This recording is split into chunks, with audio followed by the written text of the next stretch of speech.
जय हिंद दोस्तों। तो आज हम लोग बात करने वाले हैं स्मार्ट सिटी मिशन के बारे में। तो इसमें हम लोग ये देखेंगे कि आखिर ये स्मार्ट सिटी मिशन न्यूज़ में क्यों है, आखिर इसका मिशन क्या है, इसको कब लाया गया था और इसका टारगेट कब से कब तक रखा गया है, इसको इम्प्लीमेंट करने के लिए किस किस सेक्टर में फोकस देने की ज़रूरत है, और वो भी स्पेशली जब कोविड का टाइम है, और भारत की वो कौन कौन सी सिटियाँ हैं जो विश्व में कितने कितने रैंक पे हैं।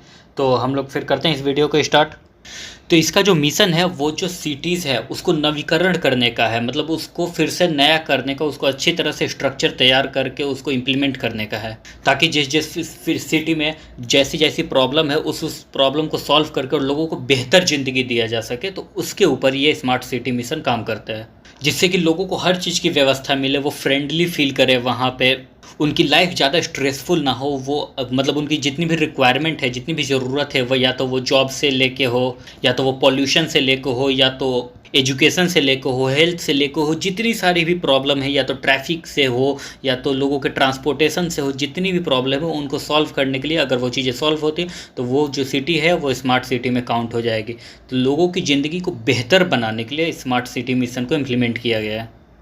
इसको आज के 6 साल पहले स्टार्ट किया गया था, मतलब 2015 में स्टार्ट किया गया था। उस टाइम पे तो कोरोना था नहीं, बट इस टाइम पे जो कोरोना पैंडेमिक ने इतना महामारी मचा रखा है बुरी तरह से, तो फिर स्मार्ट सिटी में हेल्थ सेक्टर को ज़्यादा डेवलप करने के बारे में सोचा जा रहा है। तो अभी जो हमारी सरकार है उन्होंने 100 जो सिटी है उनको स्मार्ट सिटी में कन्वर्ट करने के लिए सोचा है, और मिशन बनाया है कि उनको 2019 से लेकर 2023 तक कन्वर्ट कर दिया जाए स्मार्ट सिटी में। बट अभी तक जो काम हुआ है वो सिर्फ 11% ही हुआ है, बाकी का जो 89% है अभी रुका हुआ है। और इस मिशन का जो नाम है वो है अर्बन रिन्यूएबल प्रोग्राम, और अभी इसका जो स्टेटस है वो एक्टिव है, मतलब अभी काम चल रहा है इसके ऊपर।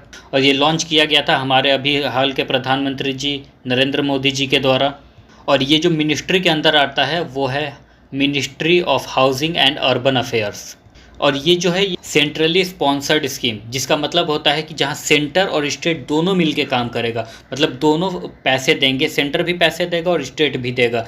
तो स्मार्ट सिटी का जो फोकस है तो वो है स्मार्ट इन्वायरमेंट के ऊपर, कि मतलब वहाँ पे पॉल्यूशन नहीं होना चाहिए, ज़्यादा ट्रैफिक नहीं जाम होना चाहिए, स्वच्छ रहना चाहिए वो शहर, इसके ऊपर ज़्यादा ध्यान देगा। उसके बाद स्मार्ट मोबिलिटी के ऊपर ध्यान देगा, मतलब गतिशीलता के ऊपर ध्यान देगा, कि वहाँ पे जो ट्रांसपोर्टेशन की व्यवस्था है, मेट्रो हो गई, बस हो गई, जितनी भी सारी चीज़ें हैं, लोकल व्यवस्था हो गई, उस पर ध्यान दे। उसके बाद इकोनॉमी के ऊपर ध्यान देगा ताकि वहाँ की जो अर्थव्यवस्था है वो बनी रहे। उसके बाद गवर्नेंस के ऊपर ध्यान देगा ताकि वहाँ की जितनी भी चीज़ें हैं, जैसे इंटरनेट की व्यवस्था वहाँ पे अच्छी हो, जितनी भी है, जैसे लोगों को कंफर्टेबल हो इंटरनेट यूज़ करने में, कोई भी ज़्यादा जैसे रिचार्ज करवाना हो तो बाहर ना जाना पड़े, मतलब अवेलेबिलिटी हो सारी इंटरनेट की व्यवस्था से रिलेटेड। वहाँ के जो पीपल हो, वहाँ के जो लोग हैं वो स्मार्ट हो, कम से कम मेंटली स्मार्ट हो, और उनका जो जीवन है वो सही से चले, सारी चीज़ें अवेलेबल हो उनके लिए, पार्क से लेके जिम से लेके सब कुछ जो है वो अवेलेबल है लोगों के लिए। तो अगर हम स्मार्ट लिविंग की बात कर लेते हैं तो स्मार्ट लिविंग का मतलब ये होता है कि जैसे वहाँ पे स्वच्छता बनी रहे, जैसे कि वहाँ पे कूड़ों का भंडार ना पड़ जाए कहीं पे भी, या फिर जो भी ट्रैफिक से पोल्यूशन निकलता है वो हवा के ऊपर, हवा स्वच्छ रहे, वहाँ की एरिया देखने में स्वच्छ रहे, वहाँ पे जो रोड्स हैं उनकी सफाई होती रहे, जो मोहल्ले हैं उनकी सफाई होती रहे, कूड़ा वाला कूड़ा आके ले जाए, तो ऐसी सारी जो चीज़ें हैं वो इम्प्लीमेंट हो।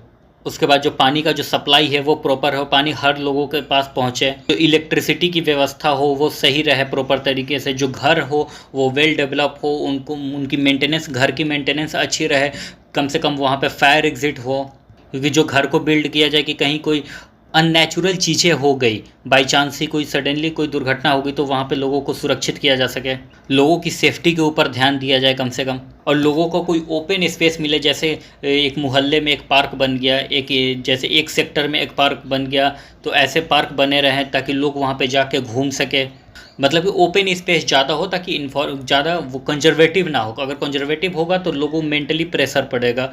तो इसका ये आता है स्मार्ट लिविंग के अंदर। और अगर हम स्मार्ट पीपल की बात कर लें तो स्मार्ट पीपल का मतलब ये होता है कि एजुकेशन जो सिस्टम है वो सही रहे, वो प्रॉपर तरीके से अच्छा रहे एजुकेशन सिस्टम, ताकि अगर एजुकेशन सिस्टम बहुत बेहतर होगा तभी जाके लोग स्मार्ट होंगे। और उसके बाद जो हेल्थ सिस्टम है वो अच्छा रहे, हॉस्पिटल वेल डेवलप हो, क्योंकि इस कोरोना टाइम में जो सबसे ज़्यादा फोकस देने वाला चीज़ है वो हेल्थ ही है। क्योंकि अभी जो कोरोना का टाइम चला है, जैसे अभी लोगों को ऑक्सीजन नहीं मिल रहा, सिलेंडर की कमी हो गई है, तो वैसे हर हॉस्पिटल में कम से कम छोटे छोटे सिलेंडर रखे जाए ताकि लोगों को ऑक्सीजन की कमी ना हो। वहाँ पे वेल इंटरटेनमेंट की जो चीज़ें हैं वो डेवलप हो, जैसे कि क्रिकेट प्लेग्राउंड हो गया, मूवीज़ थिएटर हो गए। तो लोगों को प्रॉपर हेल्थ के ऊपर खेलने के लिए, इंटरटेनमेंट के लिए सारी चीज़ें अवेलेबल हो, गेम स्पॉट्स हों वहाँ पे कल्चरल एक्टिविटी होती रहे हमेशा। और अगर हम गतिशीलता की बात करें तो गतिशीलता में जैसे आता है ट्रांसपोर्ट की व्यवस्था। ट्रांसपोर्ट मतलब बस हो गया, मेट्रो हो गया, लोकल सर्विसेज जितने भी हो गए जो एक जगह से दूसरे जगह पे लोगों को पहुंचाने में काम आते हैं, तो इनकी व्यवस्था अच्छी रहे, सारी चीज़ें इंटरलिंक हो, पूरा जो शहर है वो कनेक्ट हो, मेट्रो से कनेक्ट हो, बसों से कनेक्ट हो, ताकि लोगों को ज़्यादा प्रॉब्लम ना फेस करना पड़े। और उसके बाद जो ट्रैफ़िक की प्रॉब्लम है वो सॉल्व हो, कि ज़्यादा लोगों को वेट ना करना पड़े ट्रैफ़िक में। उसके बाद जैसे अगर मेन रोड है तो उसके किनारे कम से कम साइकिलिंग वाली रोड होनी चाहिए, कि लोग जो साइकिल लेके आते हैं वो मेन रोड पे ना आए, जिससे कि खतरा भी कम होगा, वो साइकिल वाले रोड पे जाएगा। और उसके बाद वॉकिंग रोड भी होना चाहिए, ताकि लोग जो है वो चलने वाली जगह पे चलें, बीच रोड में आके ना चलने लगे या फिर साइकिल वाले एरिया में ना चलने लगे। इससे जो बहुत हद तक खतरा टाला, एक्सीडेंट वाली जो प्रॉब्लम है वो बहुत हद तक सॉल्व हो सकती है इससे। अगर हम स्मार्ट इन्वायरमेंट की बात करते हैं तो स्मार्ट इन्वायरमेंट का मतलब ये होता है कि वहाँ पे पॉल्यूशन ना हो, पॉल्यूशन ना फैलते रहे वहाँ पे, जो कि गाड़ियों के थ्रू फैलता है पॉल्यूशन, फैक्ट्रियों के थ्रू पॉल्यूशन फैलता है, जिस के थ्रू पॉल्यूशन फैलता है वो पॉल्यूशन को कम से कम कंट्रोल किया जा सके। पॉल्यूशन में सारी चीज़ें आती है, जैसे साउंड पॉल्यूशन भी ना ज़्यादा फैले, हॉस्पिटल के अगल बगल कोई भी वो चीज़ें ना हो, जैसे कि मान लो कि मैरिज हॉल ना हो वहाँ से साउंड निकलता रहे। और अगर साउंड निकलता भी रहे तो वो ऐसा हॉल बने ताकि अंदर ही साउंड रहे, बाहर ना आए, ताकि जो भी लोग वेडिंग करने जाते हैं उनकी जो साउंड है वो बाहर ना आ सके, जिससे आम इंसान को प्रॉब्लम हो। उसके बाद ग्रीन बिल्डिंग डेवलप किया जाए। ग्रीन बिल्डिंग का जनरली मतलब ये होता है कि जैसे लोग एक एक फ्लैट खरीद लेते हैं, तो फ्लैट के ऊपर ही देखे होंगे आपने बालकनी में बहुत सारा उन्होंने पौधा लगा रखा हो हर बालकनी पे, तो ऐसी जो चीज़ें वो बिल्ड हो जिससे कि इन्वायरमेंट बना रहे। उसके बाद उस क्या बोलते हैं, उस सिटी में जो रिन्यूएबल एनर्जी रहे। रिन्यूएबल एनर्जी का मतलब ये होता है कि जैसे इलेक्ट्रिसिटी की व्यवस्था सही रहे, अगर इलेक्ट्रिसिटी कट रही है तो वहाँ पे सोलर पैनल की जो व्यवस्था है उसको सही रखा जाए। अगर हम स्मार्ट इकोनॉमी की बात कर ले तो इसका मतलब ये होता है कि लोगों को जॉब की प्रॉब्लम ना हो, सारे लोग एम्प्लॉयड हो, कोई भी बेरोजगार ना बैठा रहे, उनको ईजिली जॉब मिल जाए उस शहर में। अगर हम स्मार्ट गवर्नेंस की बात करते हैं तो उसका मतलब होता है कि वहाँ पे आईटी कनेक्टिविटी अच्छी हो। आईटी कनेक्टिविटी का जनरली मतलब ये होता है कि जैसे लोगों को अगर कुछ भी व्यवस्था चाहिए वो घर पे आ जाए उनके, या फिर अगर कुछ पे करना हो, कोई बिल पे करना हो, या तो इलेक्ट्रिसिटी है, मोबाइल बिल है, जैसे भी गैस का बिल है, वो सारी चीज़ें व्यवस्था उनको ऑनलाइन मिल जाए। उसके बाद होम शॉपिंग हो, कोई भी चीज़ें उनको मंगाना हो, कहीं बाहर जाने की ज़रूरत ना पड़े, वो होम पे डिलीवर हो जाए, या तो वो खाने से हो गए, कपड़े से हो गए, साइकिल, मतलब जो कुछ भी चीज़ें है वो घर पे डिलीवर हो जाए इजीली। उसके बाद अगर उनको जॉब भी करना है तो ऑनलाइन वो जॉब भी कर सकते हैं। तो मतलब आईटी कनेक्शन है जो वो अच्छा हो। तो अभी जो हेल्थ की प्रॉब्लम चल रही है, तो अगर हम हेल्थ की बात करें तो सस्टेनेबल डेवलपमेंट गोल में ये तीसरे नंबर पे आता है, जो कि बोलता है good health and well being. अब हम ये देख लेते हैं कि ये स्मार्ट सिटी मिशन जो है वो गवर्नमेंट क्यों करना चाहती है। तो अगर हम 2011 की बात करें तो 31% जो शहर के पॉपुलेशन है, मतलब 31% जो भारत की पॉपुलेशन है वो शहर में रहती है, और उनसे 63% जीडीपी भारत को मिलता है। और यही जो पॉपुलेशन है वो 2030 में चल के 40% की पॉपुलेशन जो है वो शहर में आ जाने वाली है, और जिससे कि 75% जीडीपी निकलेगा भारत की।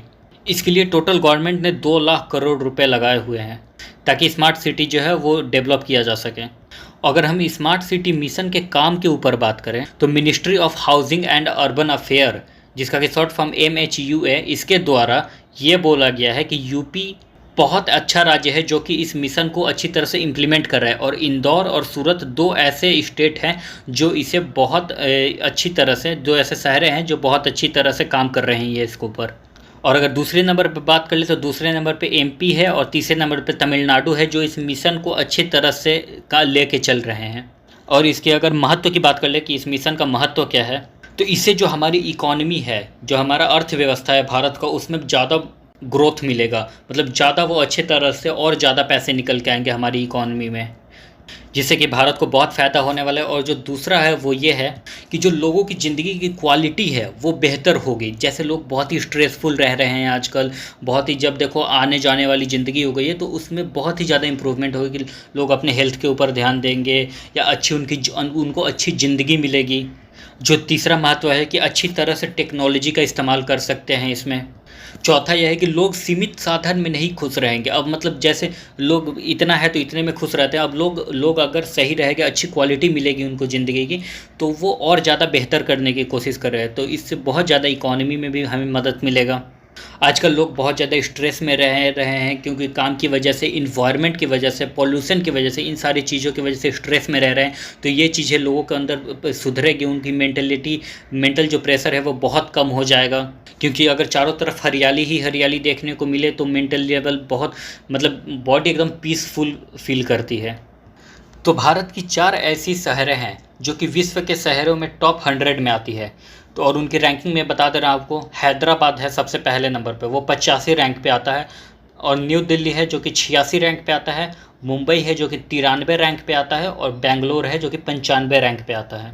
इन चारों शहरों ने सबसे ज़्यादा जो प्रकाश डाला है वो एयर पोल्यूशन, मतलब पोल्यूशन कम करने के ऊपर डाला है, क्योंकि यहाँ पे बहुत ज़्यादा ट्रैफिक है, यहाँ पे बहुत ज़्यादा कंपनियाँ भी है, इसलिए इन्होंने सबसे ज़्यादा जो फोकस किया है वो एयर पोल्यूशन के ऊपर किया है, ताकि इससे लोगों को ज़्यादा प्रॉब्लम ना क्रिएट हो। बेंगलुरु और मुंबई की बात करें तो ये यहाँ पे सड़क जाम जो है वो ज़्यादा होता है, क्योंकि यहाँ पे ट्रैफिक बहुत ज़्यादा है, गाड़ियाँ बहुत ज़्यादा चलती है और रोड कंजर्वेटिव है। तो इन लोगों ने ध्यान दिया है ताकि इसके ऊपर जाम ना हो, इसके लिए इन्होंने बहुत ज़्यादा हाईवेज बिल्ड किए हैं, साइड रोड निकाले हैं इनके लिए। और अगर हम दिल्ली और हैदराबाद की बात कर ले तो इन्होंने ध्यान दिया है बेसिक जो चीज़ें हैं उनके ऊपर, जैसे हेल्थ हो गया, उसके बाद एजुकेशन हो गया, इसके ऊपर बहुत ज़्यादा इन लोगों ने ध्यान दिया है और बहुत हद तक सुधारा भी है इन लोगों ने, क्योंकि इनके पास जो ट्रैफिक प्रॉब्लम है वो सॉल्व है।